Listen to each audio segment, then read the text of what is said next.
Kamtapur state demand কাউন্সিলের দক্ষিণ দিনাজপুর জেলা শাখার উদ্যোগে গঙ্গারামপুর ব্লকের বিডিওর কাছে ডেপুটেশন প্রদান করা হলো।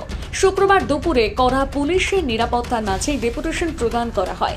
মূলত KLO প্রধান জীবন সিংহের সঙ্গে কেন্দ্র সরকারের শান্তি চুক্তি দ্রুত স্বাক্ষর করবার দাবি, পৃথক রাজ্যের দাবি সহ অন্যান্য দাবিতে এই ডেপুটেশন প্রদান করা হয়েছে বলে জানিয়েছেন কামতাপুর স্টেট ডিমান্ড কাউন্সিলের জেলা সভাপতি রুবেল সরকার। শুধু গঙ্গারামপুর ব্লকেই নয়, একই সাথে তপন সহ দক্ষিণ দিনাজপুর জেলার একাধিক ব্লকে এই ডেপুটেশন পত্র প্রদান করেন।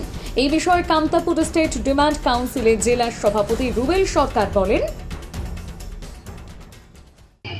দাবি আমরা তো প্রথমত অনেকদিন থেকে লড়াই করছি আমাদের উত্তরবঙ্গ, বিহার আর আসাম থেকে একটা আলাদা রাজ্যের জন্য।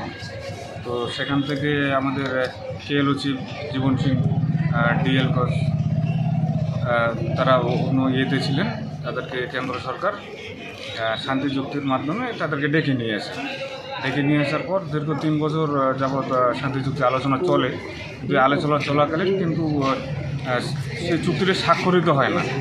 সেই স্বাক্ষর করার জন্য মানে এই ইয়েটা মানে আমাদের ডেপুটেশনটা যেন তাড়াতাড়ি কেন্দ্র সরকার স্বাক্ষর করে সেটাতে। এবার যদি দেরি করে বা কেন্দ্র সরকার যদি কোনো গাফিলতি করে, তার পরবর্তীতে আমরা অন্য পদক্ষেপ নেব। আগামী 26 নির্বাচন আছে, সেই পদক্ষেপ আমাদের নেওয়ার একটা পরিস্থিতি চলছে।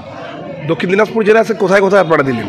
আমাদের দক্ষিণ দিনাজপুরের প্রত্যেকটা ব্লকেই আজকে ডেপুটেশন হচ্ছে। মানে উত্তরবঙ্গ, আসাম, বিহার মিলে মানে যত ব্লক আছে সমস্ত ব্লকে, এমনকি আমাদের দক্ষিণ দিনাজপুর জেলার প্রত্যেকটা ব্লকেই ডেপুটেশনটা হচ্ছে আজকে। গঙ্গারামপুর থেকে বিশেষ প্রতিবেদন, নিউজ টুডে।